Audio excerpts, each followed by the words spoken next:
Lakaya Chakshuru Mirikam Yenit, as my Shigave Mahas, as we mentioned, today is the glorious appearance day of Sri Caitanya Mahaprabhu.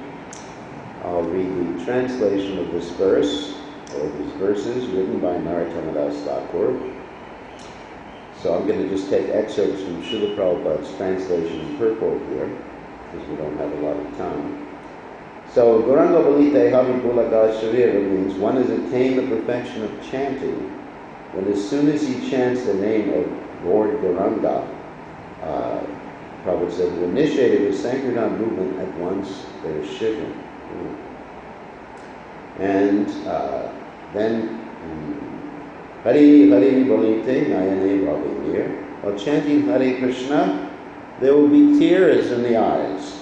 And then Arakabi Nitai Chan Koranahoibe. We are all asking about the mercy of Lord Nityananda. Lord Nityananda is the original spiritual master, so we have to approach Lord Gauranga through the mercy of Lord Nityananda. Narottam Das says that the symptom of one who has actually received the causes of mercy of Lord Nityananda is that he has no more material desire. Adakabe nitai chan korana hoive samsara vashna mora kabe ducha hoive. So samsara vashna means desire for material enjoyment, and when one gets the mercy of Lord Nityananda, the desire for material enjoyment becomes nil, non-existent.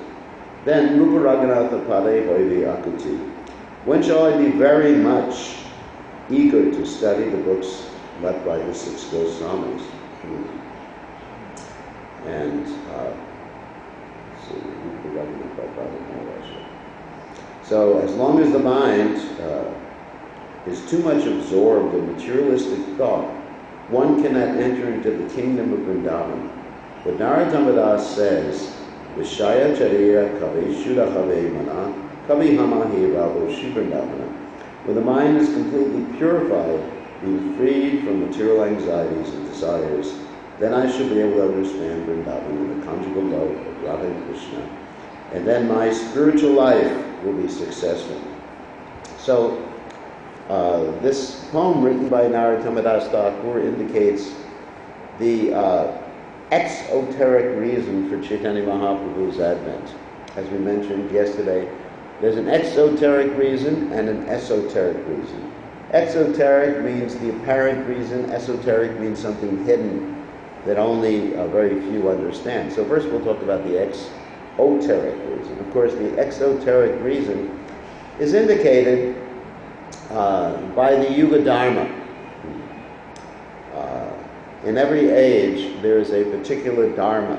In the Satya Yuga, it's meditation, and the Treta Yuga, it is big fire sacrifices and different things like that. In the Dwapara Yuga, it is opulent temple worship, and in the Kali Yuga, it is Krishna Nam Sankirtan. So this cycle of different Yuga Dharmas occurs during every Divi Yuga. Divi Yuga means the four Yugas together.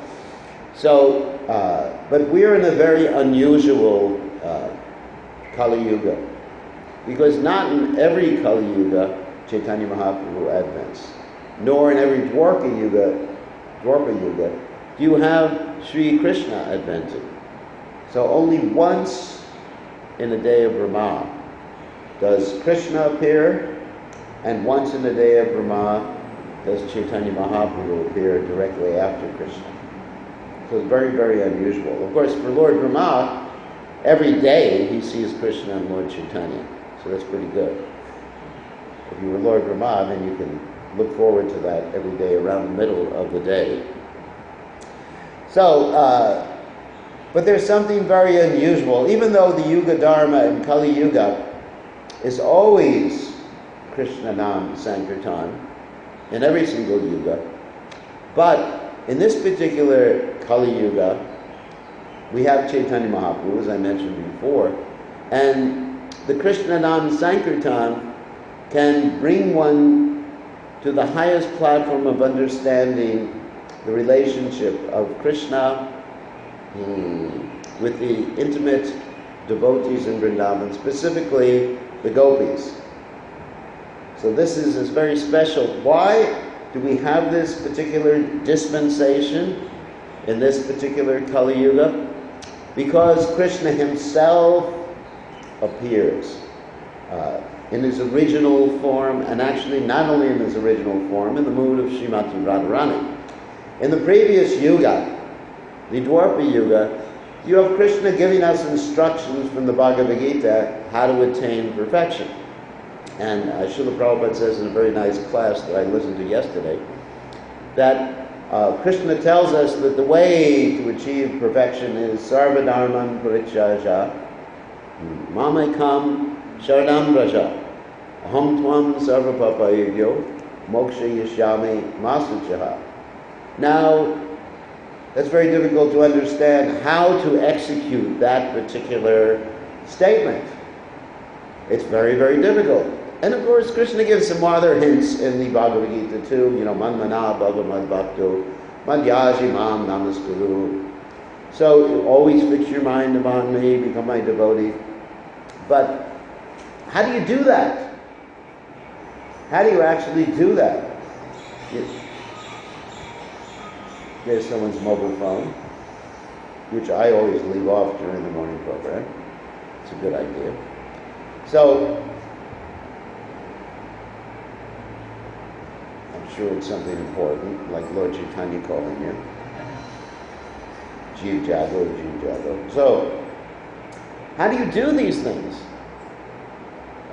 Surrender to Krishna. So, really, you have in the Bhagavad Gita, Sambandha Vigyan and a touch of Abhideya, a hint of Abhideya. And I'll explain what that means. Sambandha means basically the relationships between the material world, the Jiva soul, Krishna, time, karma, all these different topics that are mentioned in the Gita.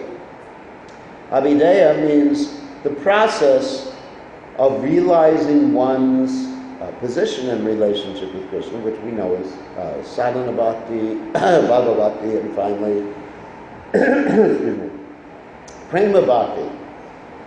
So that's actually the abhideya. And prayojana, of course, means to go back to home, back to Godhead, to realize fully one's constitutional nature.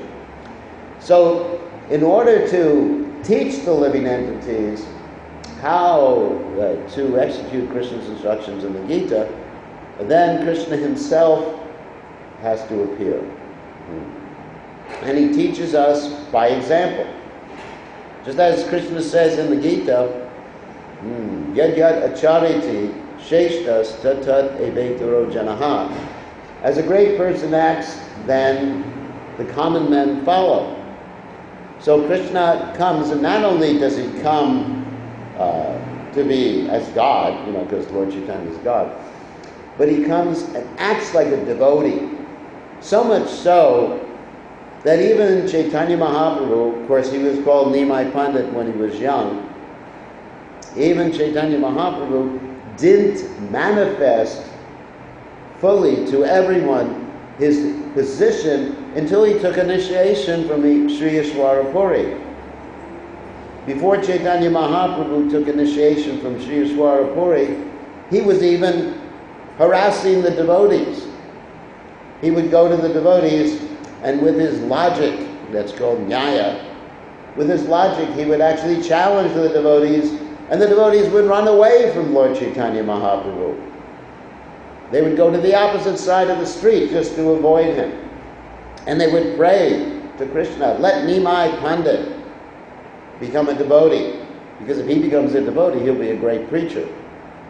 So Chaitanya Mahaprabhu, to that extent, didn't even exhibit his position until he took initiation. Interesting. So he's showing us, by example, how to be a devotee. And not only how to be a regular devotee, but how to experience the moods or the bhavas of Braj. And only when Krishna appears as Sri Chaitanya Mahaprabhu can he teach us that highest aspect of devotional service. Only in that particular case can that happen. Other incarnations of God, yes, they're coming and teaching us various things.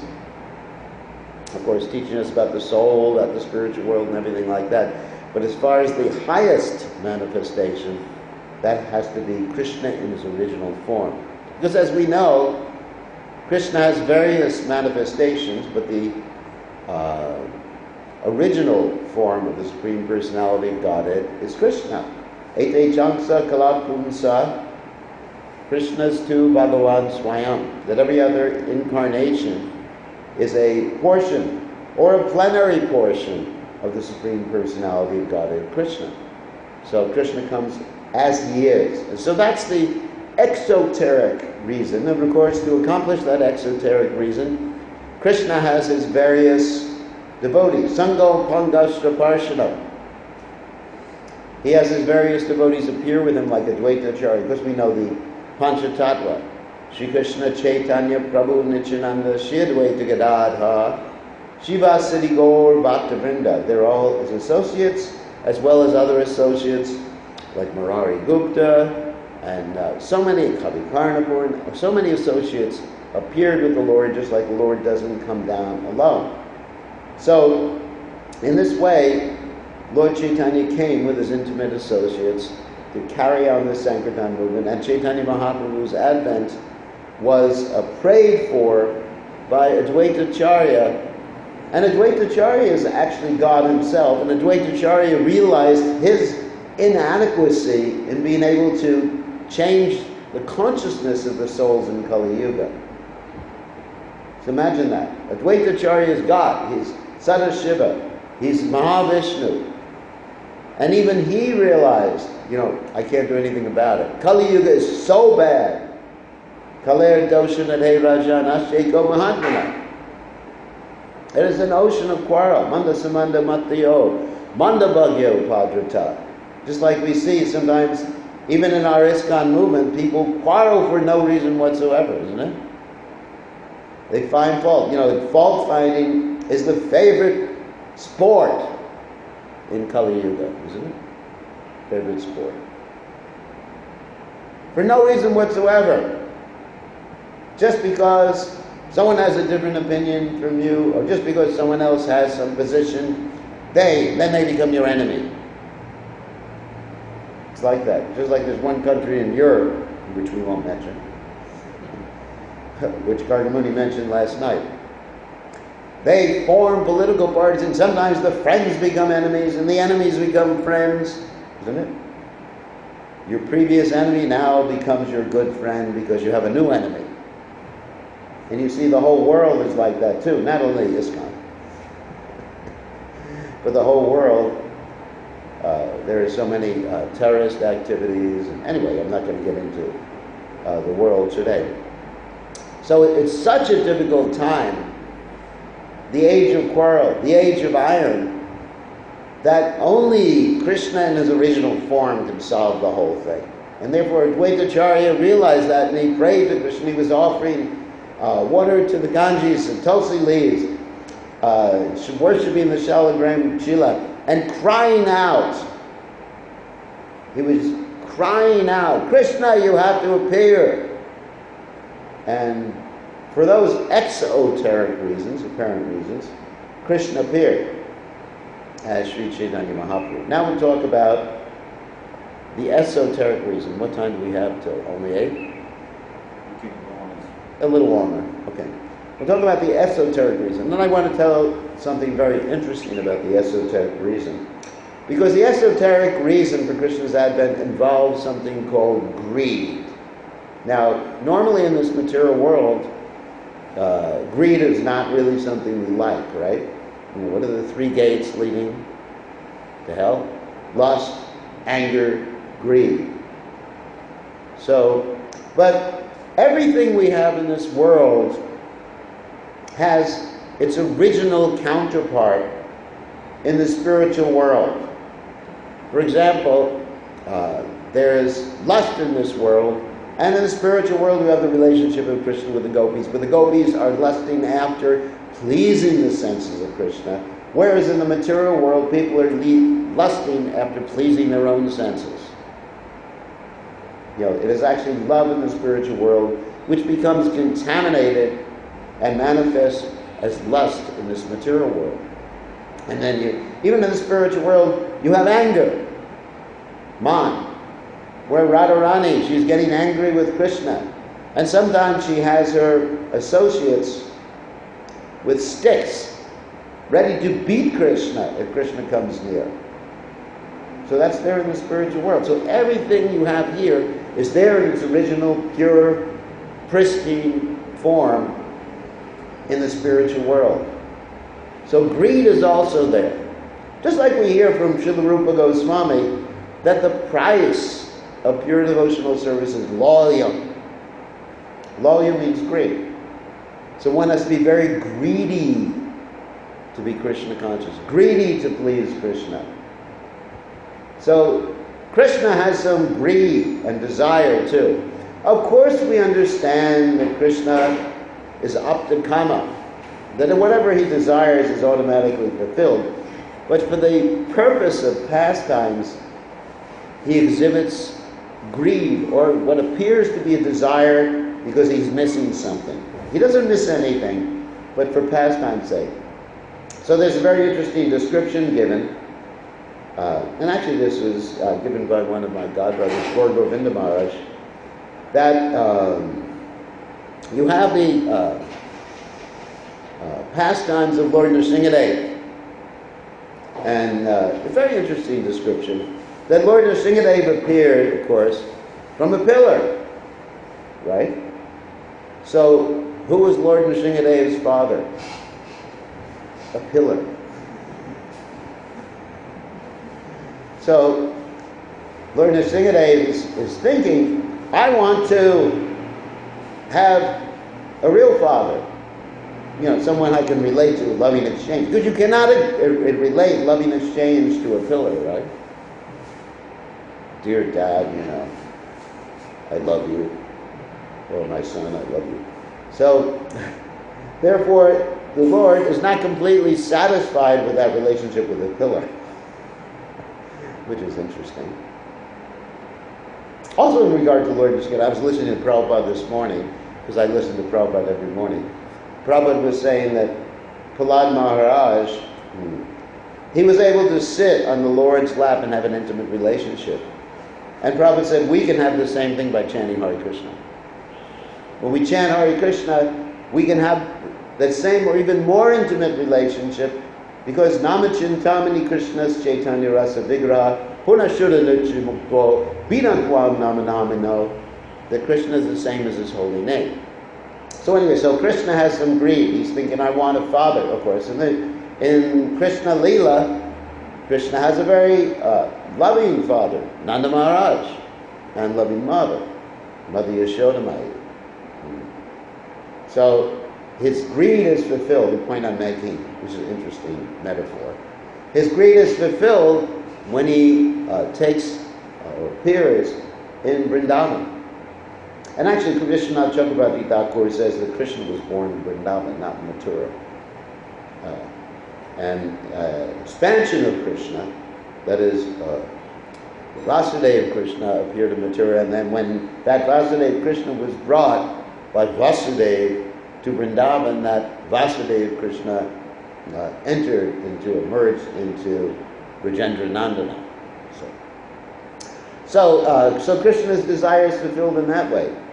And then also the example is given of Lord Ram's pastimes. In Lord Ram's pastimes, Lord Ram has some friends, right? Can anyone think? Who are the friends of Lord Ram? Sugriva and others. And guess what? But that friendship is not intimate.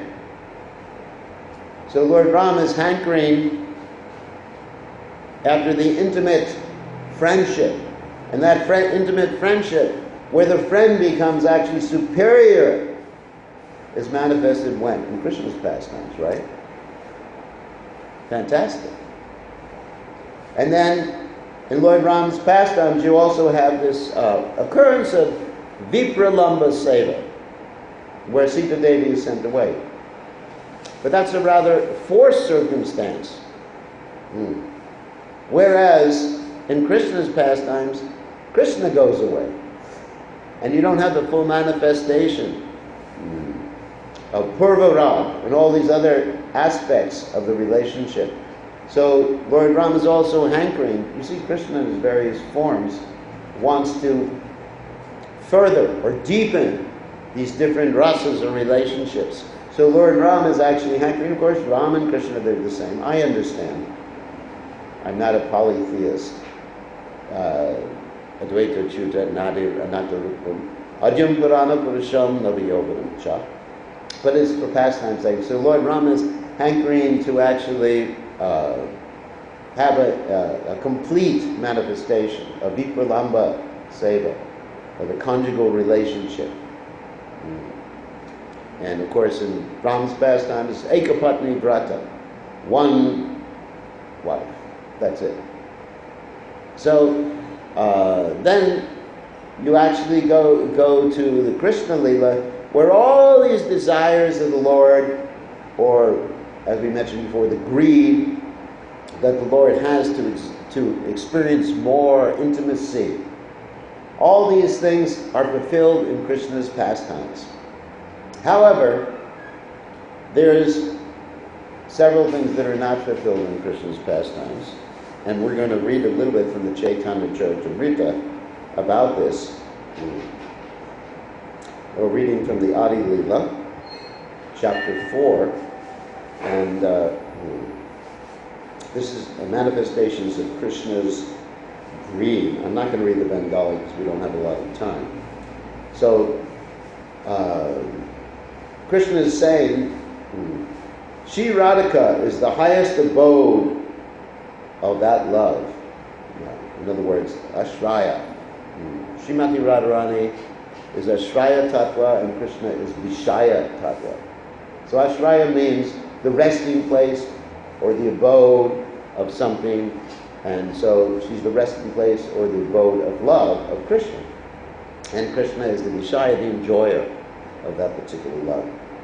And Krishna is, I am its only object. I taste the bliss to which the object of love is entitled, but the pleasure of Srimati Radharani, the abode of that love, is 10 million times greater. Can you imagine that?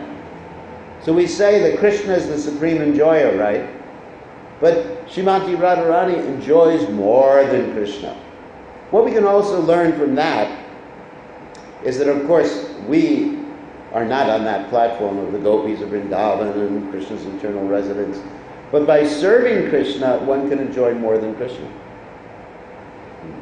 So Krishna wants to become his own servant. And Krishna says, my mind, this is a manifestation of the greed. He says, my mind races to taste the pleasure experienced by the abode. That's the Ashraya, Radharani. But I cannot taste it. Even by my best efforts, how may I taste it? And then Krishna says, if sometimes I can be the abode of that love, only then may I taste its joy. So Krishna becomes greedy to have more pleasure. Very, very interesting. So, thinking in this way, Lord Krishna was curious to taste that love. His eager desire for that love increasingly blazed in his heart. That was one desire. Now, please hear of another. These are all the words of Krishnadas Kaviraj Goswami, translated by His Divine Grace A.C. Bhaktivedanta Swami Srila Prabhupada. So, seeing his own beauty, Lord Krishna began to consider, so this is another type of greed. My sweetness is wonderful, infinite, and full. No one in the three worlds can find its limit. Only Radhika, by the strength of her love, tastes all the nectar of my sweetness. Although Radha's love is pure like a mirror, its purity increases at every moment. My sweetness also has no room for expansion, yet it shines before that mirror and newer beauty. There is a constant competition between my sweetness and the mirror of Radha's love. Both go on increasing, but neither knows defeat. My sweetness is always newer and newer. Devotees taste it according to their own respective love. If I see my sweetness in a mirror, I am tempted to taste it, but nevertheless, I cannot. So in other words, there's sometimes in Krishna's pastimes where Krishna looks at his reflection in the river or in a lake, and Krishna says, oh, who is this beautiful person? Now with Krishna, that is not false ego, or as we say in English, narcissism. Anyone's heard that word before? Narcissism? No.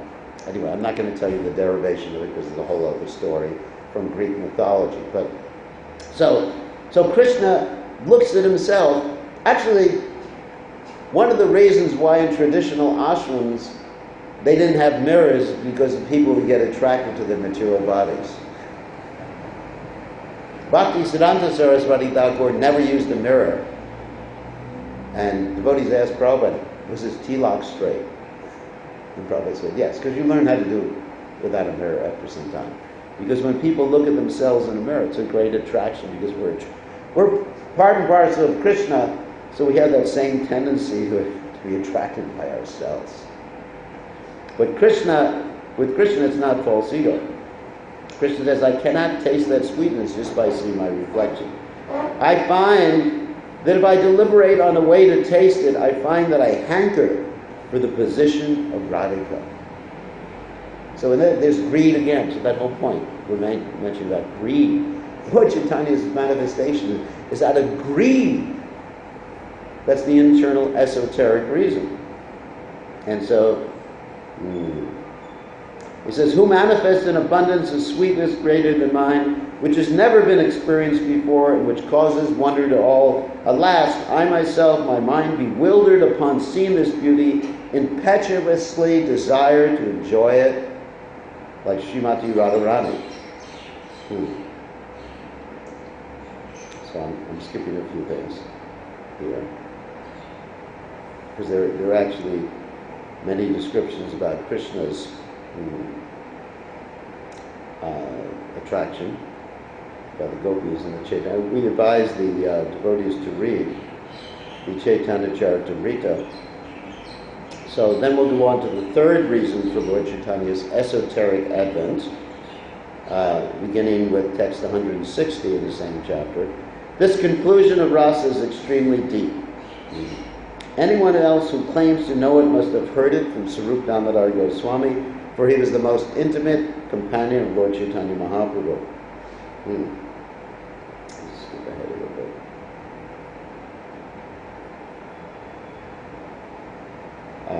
The desire to gratify one's own senses is kama or lust, but the desire to please the senses of Krishna is prema or love.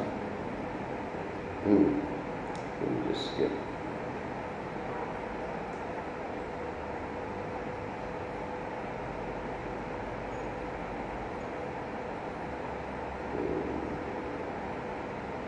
Anyway, there's descriptions here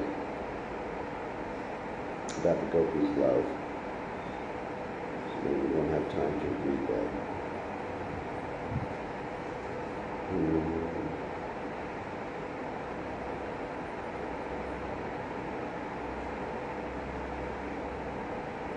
Anyway, so we're not going to read anymore right now. So the point is that Krishna appears to understand the love the gopis have for him, to taste the sweetness of the love that the gopis have for him, and finally to appreciate his own beauty from the gopis' perspective. So that is Krishna's greed. And when Krishna does that, then he assumes the color and mood of Srimati Radharani. Therefore, Krishna, as Chaitanya Mahaprabhu, is known as Gauranga. Radharani is known as Gaurangi. And when Krishna assumes that form, as a byproduct, or assumes that mood, as a byproduct, it becomes more merciful. Krishna is ordinarily merciful, but to a point.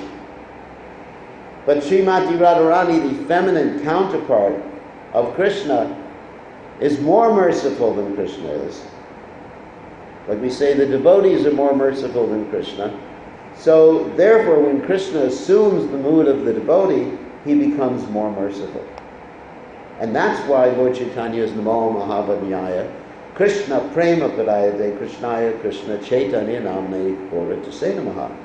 He's the most beneficent. He's giving away freely what no incarnation of God has ever given away before, which is pure love of God, because he is in the mood of Srimati Radharani. She is the manifestation of Lord Krishna's compassion, or the absolute truth, the compassionate aspect of the Supreme Absolute Truth. So, just one other thing I wanted to read, because now we talked about the esoteric and exoteric reasons for the Lord's Advent. Now the Shastra, a few quotes, just to enhance your faith. We'll greet the deities in 5 minutes. I just want to read a few quotes from the Vedic literatures that verify that Lord Chaitanya is God. Because we find so many people coming, especially in India, like Prabhupada would say, there's basically a God coming from India every week. When I was a young devotee, there were actually so many gods from India. There was one god who was 16 years old, and when he was, this particular god fell down with his secretary, ran away with his secretary, and his mother sued him in court.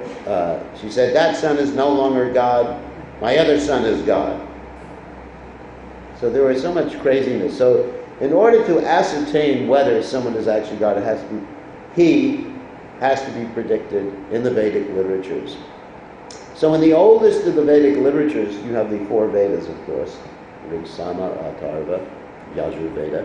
In the Atharva Veda, and I'm just going to read the translation, it says, in the 7th Manvantara, the Supreme Lord will, accompanied by his own associates, descend in a golden form. He will teach the chanting of the Lord's holy names.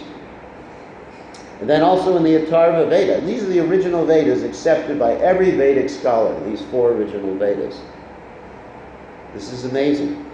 The Supreme Lord himself says, when between 4,000 and 5,000 years of Kali Yuga pass, I will descend to the earth in the place by the Ganges shore. I will be a tall, saintly Brahmin devotee of the Lord and have a golden complexion, and I will be renounced and free from all desire. I will accept the order of sannyas. I will be a devotee advanced in bhakti yoga. I will chant the holy names of the Lord. I will taste the sweet mellows of my own devotional service. Only a great devotees will understand this. Amazing. So the purposes of the Lord's Advent were predicted. Another place in the Samaveda, which is one of the original Vedas. To deliver the people devoured by the sins of Kali Yuga, I will, accompanied by my associates, descend to this earth in a place by the Ganges shore. I will be a Brahman Avadutta sannyasi. Again and again I will chant the holy names of the Lord.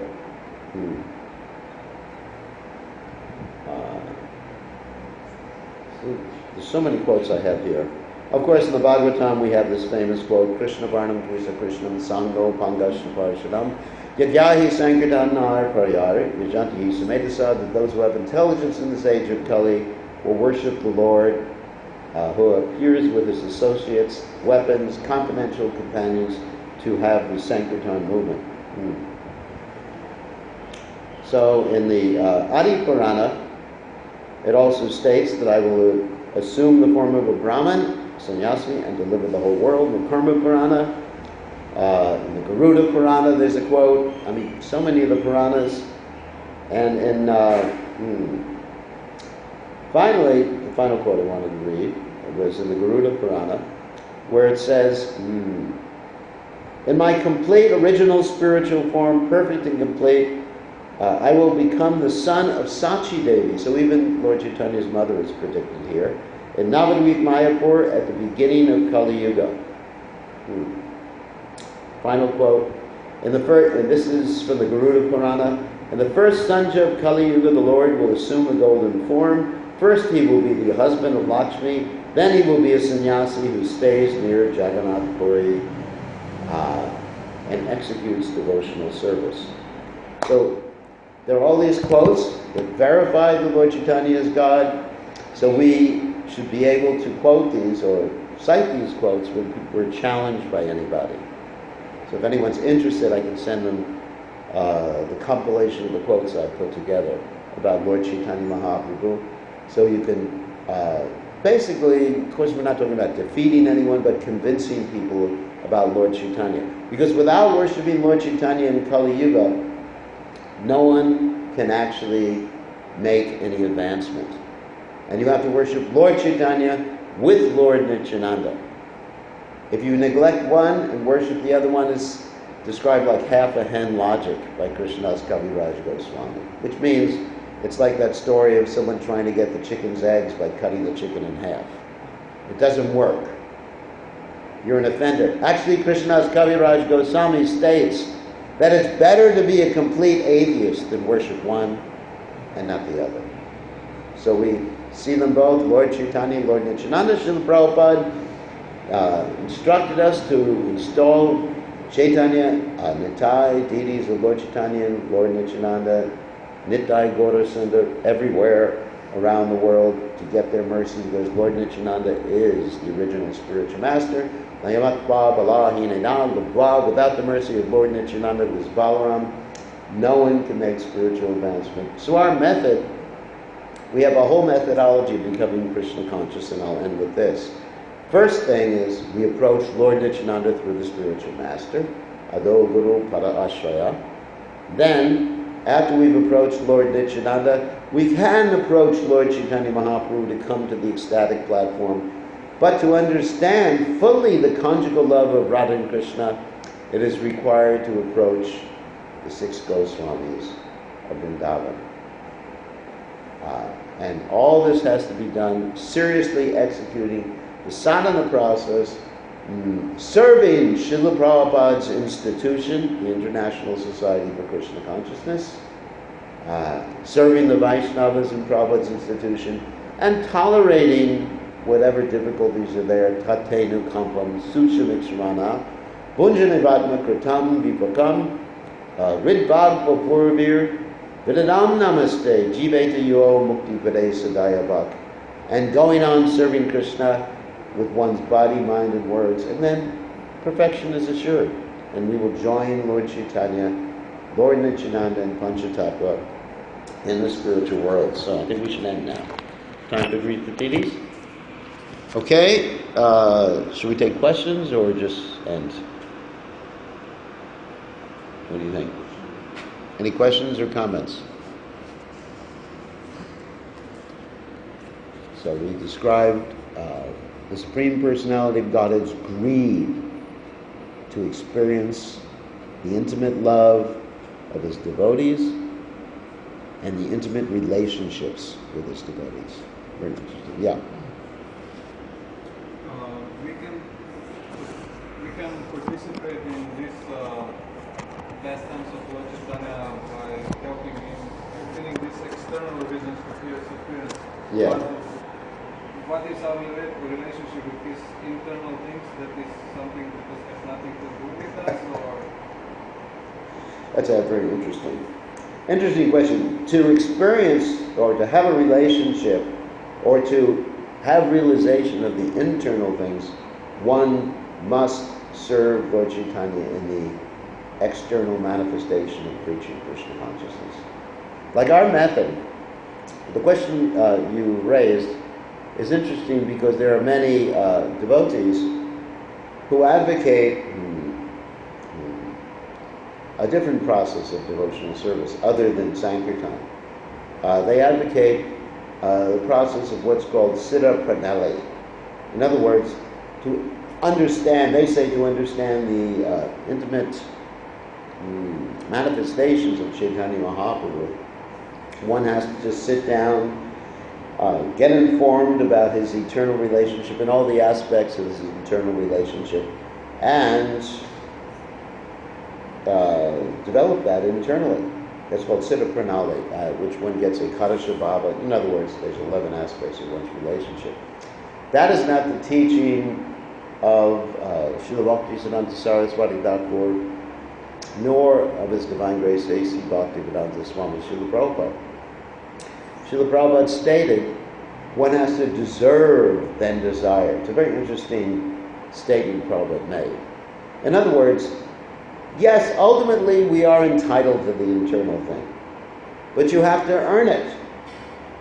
Now, how do you earn it? You earn it by pleasing Krishna's devotee. And how do you please a devotee who is on that platform, the internal platform, like Srila Prabhupada, Bhaktisiddhanta Saraswati Thakur? You have to do what they say. You cannot please someone by doing what you think will please them. Right? That is not service. Like Prabhupada said, if I say, bring me water and you bring me milk, even though in one sense milk is better than water, that's not service. That's not pleasing. So, yasya prasada bhagavat prasada, yasya prasada nanakati katopi. So if one pleases Srila Prabhupada, how? By preaching Krishna consciousness, very easy. And if one displeases by doing something that Prabhupada said not to do, you will never achieve Krishna. And Prabhupada wrote in his very interesting poem, Vrindavan Bhajan, he says, those who simply sit and think that they're developing these internal things, I'm paraphrasing right now, he said they're simply eating the mind's bananas. Has anyone heard that quote before? Vrindavan Bhajan. Now that means, of course in Fiji there's not many bananas anymore because you had a hurricane and we're looking all over for bananas. But in that particular context, bananas means crazy. When I was young, if someone was crazy, we would say they're bananas. So in other words, or it refers to a monkey. So in other words, they're an illusion. Because you can have Maya Krishna. Just like Pondraka, he was Maya Krishna. Remember the story in Krishna book, Pondraka? So you can think you're Krishna conscious, and you can be in complete Maya. How is that? Because we have a tendency to be illusioned in perfect senses. You know all those different frailties of the conditioned soul. So the only objective standard we have for understanding whether we're Krishna conscious or not is if Krishna's representative is pleased. Because the super soul's there, yes, talking to us. But we don't understand what he is saying. It's like sometimes we run into Christians and they say, God is in my heart. And I say to them, all right, God's in your heart. Are you eating meat? And they said, yeah, God told me it's okay. I said, you must have a different God in your heart than I have in my heart. So the only way we know what Super Soul wants is the external manifestation of Super Soul, right? Otherwise, we can think we're completely Krishna conscious and we can be immersed in lust. Prabhupada said if we prematurely try to enter into these different topics, then instead of purification, we'll get putrefaction. That means we'll rot. So we have to be very, very careful about these things.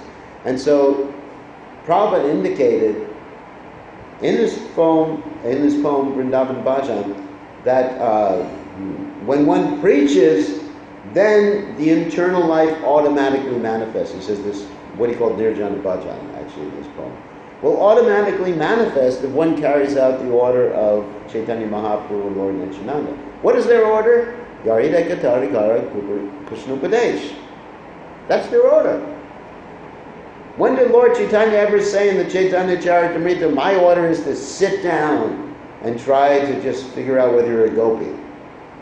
Is there one verse in the Chaitanya Charitamrita that says that? Can anyone? Any of you scholars? One verse? Lord Chaitanya, during the final stages, yes, of his pastimes, he was immersed in the big Vilamba Seva. But there's no instruction by Lord Chaitanya. You sit down and you figure out who you are. Lord Chaitanya said, become guru, preach Krishna consciousness, whoever you meet. And especially those who appear in India. Of course, Lord Chaitanya was preaching to everyone in India, obviously. He didn't come here to Fiji. So he said, if someone is born in the land of Bhartavarsha, they should dedicate themselves to working for Parupakara, for the benefit of others. I mean, these are the instructions of Lord Chaitanya. So what are you going to do? You're going to follow the instructions of Lord Chaitanya, or you're going to make up what you think Lord Chaitanya wants you to do. And if you follow the instructions, then automatically this intimate understanding will manifest itself. That's what I'm seeing. It's automatic. I mean, obviously, when it manifests itself, you associate with the other devotees, you talk to advanced devotees, you get advice from advanced devotees, and you continue preaching. And you don't show it to everybody else. Oh, last night I realized I was a gopi. Bhagavatam class. My dear devotees, last night I realized I was a Manjari gopi. Hare Krishna.